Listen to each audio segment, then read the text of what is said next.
જય માતાજી મિત્રો। તો મિત્રો આપણે પણ આપણું વોટર આઈડી કાર્ડ ઓનલાઈન બનાવ્યું છે અને હજી સુધી આપણું વોટર આઈડી કાર્ડ એટલે કે ચૂંટણી કાર્ડ આપણા ઘરે આવ્યું નથી। તો આપણે આપણા ચૂંટણી કાર્ડનું સ્ટેટસ કેવી રીતે ચેક કરી શકીએ તે પણ આપણા મોબાઈલથી અને ઘરે બેઠા તે જોવા માટે આજનો આ વિડીયો લાસ્ટ સુધી જુઓ। તે પહેલાં આપણે આ ચેનલ પર પહેલી વાર આવ્યા હોય તો ચેનલને સબસ્ક્રાઈબ કરજો અને જો વિડીયો પસંદ આવે તો વિડીયોને લાઈક કરજો અને તમારા મિત્રોને પણ શેર કરજો। તો ચાલો મિત્રો વિડીયોમાં આગળ વધીએ। તો સૌ પહેલાં આપણે કોઈ એક બ્રાઉઝરને ઓપન કરીશું, તેમાં વોટર આઈડી કાર્ડ લખીને સર્ચ કરીશું। તેના પછી ઇલેક્શન કમિશન ઓફ ઇન્ડિયાની ઓફિશિયલ વેબસાઇટ આપણી સામે આવી જશે, તેના પર ક્લિક કરીશું।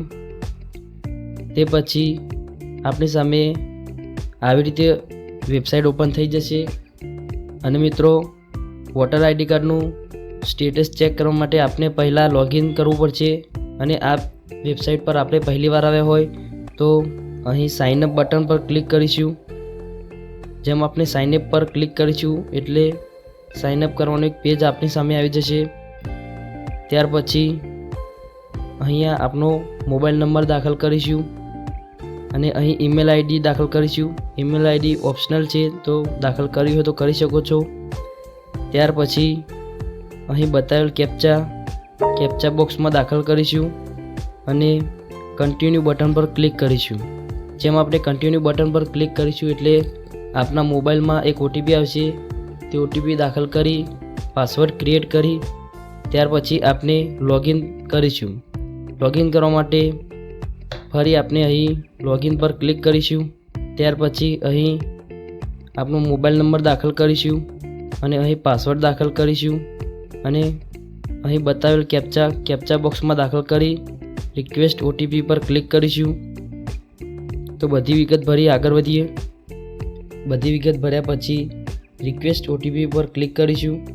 જેમ આપણે રિક્વેસ્ટ ઓટીપી પર ક્લિક કરીશું એટલે આપણા મોબાઈલ પર એક ઓટીપી આવશે જે આપણે અહીં દાખલ કરીશું। તેના પછી વેરીફાઈ એન્ડ લોગિન બટન પર ક્લિક કરીશું। જેમ આપણે વેરીફાઈ એન્ડ લોગિન બટન પર ક્લિક કરીશું એટલે આપણી આઈડી લોગિન થઈ જશે। તેના પછી અહીં નીચે સ્ક્રોલ કરીશું અને અહીં ટ્રેક એપ્લિકેશન સ્ટેટસ ઓપ્શન પર ક્લિક કરીશું। તેના પછી અહીં ટ્રેક એપ્લિકેશન સ્ટેટસમાં અહીં રેફરન્સ નંબર દાખલ કરીશું એટલે કે એકનોલેજમેન્ટ નંબર દાખલ કરીશું। એકનોલેજમેન્ટ નંબર દાખલ કર્યા પછી સબમિટ બટન પર ક્લિક કરીશું। સબમિટ પર ક્લિક કરીશું એટલે આપણી સામે આપણી એપ્લિકેશનનું સ્ટેટસ શો કરશે। તો મિત્રો આપ અહીં જોઈ શકો છો કે આપણો રેફરન્સ નંબર અહીં બતાવે છે અને આવી રીતે નીચે સ્ક્રોલ કરીશું। તેના પછી આપણું ફર્સ્ટ નેમ, આપણું લાસ્ટ નેમ અને આપણે જ્યારે સબમિટ કર્યું હતું તે ડેટ અને કરંટ સ્ટેટસમાં એનરોલ અપડેટેડ બતાવશે અને અહીં ક્લિક કરીને વધુ ડિટેલમાં આપણે જોઈ શકીએ છીએ। વધુ ડિટેલમાં જોવા માટે આપણે 3 ડોટ પર ક્લિક કરીશું અને ડેસ્કટોપ સાઇટ કરીશું। આપણે ડેસ્કટોપ મોડ કરીને વધુ ડિટેલમાં તેને જોઈ શકીએ છીએ। તો આપ જોઈ શકો છો 24 તારીખે આપણે ફોર્મ સબમિટ કરેલું હતું। તેના પછી BLO એપોઇન્ટમેન્ટ 25/2/25 થઈ ગયું છે અને વેરીફાઈ 27 તારીખે થયું છે અને એક્સેપ્ટ આપણું ફોર્મ 3/3/2025ના રોજ એક્સેપ્ટ થઈ ગયું છે અને આપણો ઇપિક નંબર પણ જનરેટ થઈ ગયો છે। તો મિત્રો આપણો ઇપિક નંબર જનરેટ થઈ ગયો છે અને આપણા ઇપિક નંબરના આધારે આપણે આપણું ચૂંટણી કાર્ડ એટલે કે વોટર આઈડી કાર્ડ ડાઉનલોડ કરી શકીએ છીએ। તો તેના માટે હોમ પેજ પર આવી જઈશું। તેના પછી અહીં ઇપિક ડાઉનલોડ ઓપ્શન પર ક્લિક કરીશું।